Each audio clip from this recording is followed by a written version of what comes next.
Hey YouTube, I have this really good idea to modify my gravel grader, or modify the teeth on my gravel grader at least, to have a wider toe on them, angled down so it would help pull the grader down into the gravel and churn the gravel up more, and it would work so much better. Didn't quite work out as I intended, as you're about to see. I'm going to make a finger for the gravel grader that will dig a little bit deeper than the ones I've got now. This is the ones I've got now. While they're good, I think I can churn up some of the deeper gravel just a little bit better with a slightly different idea on this finger. I'm going to make it the same length at the long end, but with a 45-degree miter cut on the bottom of it. This is 50mm by 16mm bar stock.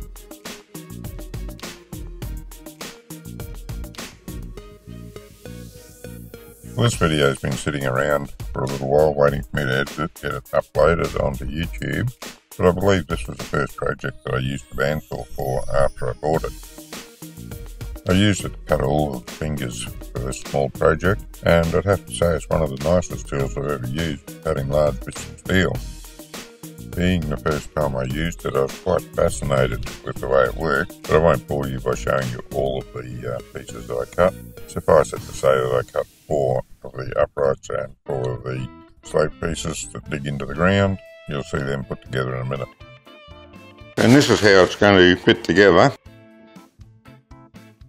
Weld that there like that. Probably just enough at the back here to be able to get a decent weld in there on the back. And it's going to sit like that, so that will allow it when it's sitting straight down.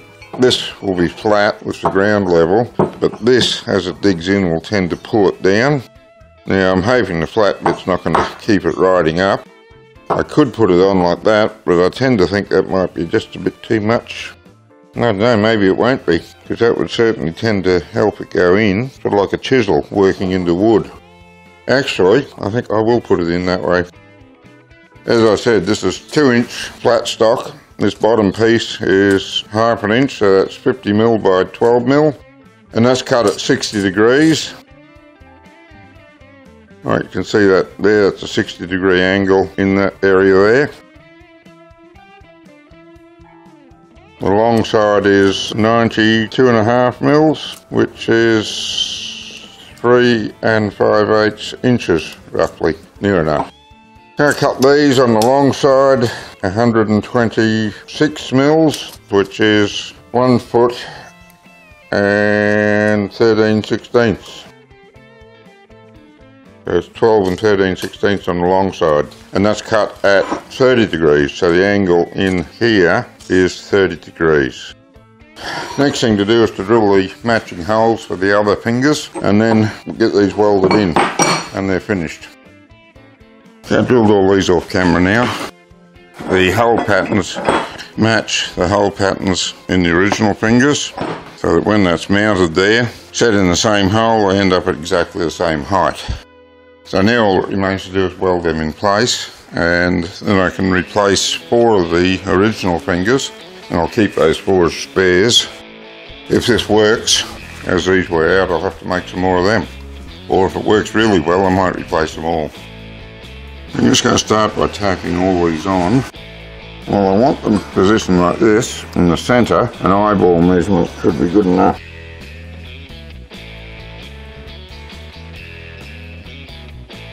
I'm using Hyundai 6010 rods for this. A couple of reasons for that. Main one is that 6010 is supposed to give you better penetration. I've got some 7018s and I've got some 6013s, but I figure this needs to be a good, strong, well penetrated well into the base metal.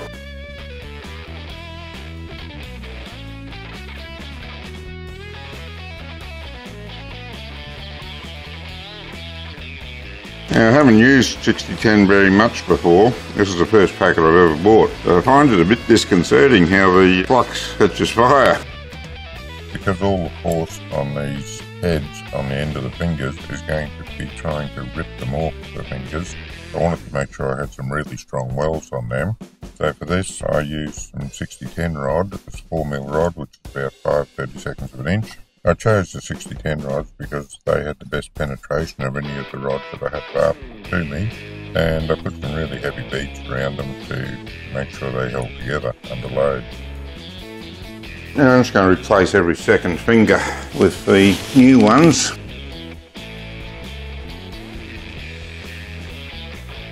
I won't be able to try them out today because it is raining. I have to wait till we get a dry day, but I'll get them ready anyway. I mentioned in the final video of building this gravel grader that I would have been smarter to put pins through this rather than bolts. I stand by that statement, but I still haven't got around to changing them because the bolts are there. That one's not going to go in because he's got a bit of damage on the end. That one should, but he's not either. Alright, no harm done. I'll grind a bit off these and they'll fit. Alright, now despite the fact that I got 50mm, that's about 2-inch steel, for the gravel grader ears, I forget what I call them, I'll look that up and put it in the video.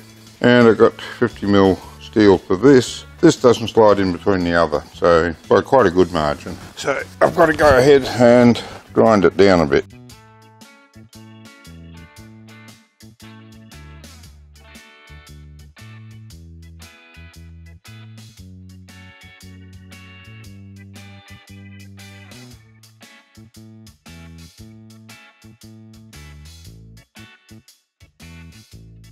Well, that's most odd because I only did half of the shaft here, and yet when I tested it up on the one that I finished, the whole shaft went through. So must be a bit out down this end for some reason. Maybe the drilling's deformed it. I don't know, but I'll do the rest of it off camera. Now I'll put every second finger as one of the new types of finger. There's 4 of the new types of fingers and 3 of the older fingers remaining. It just remains to hook it up to the tractor and see how that goes. I'm hoping that the new fingers will help the grader dig down into that really compacted gravel that I've got in the driveway and churn that up a little bit. Well, this is one of those ideas that appears pretty good when you have it, but when you try to put it into practice, it just doesn't work out the way you plan.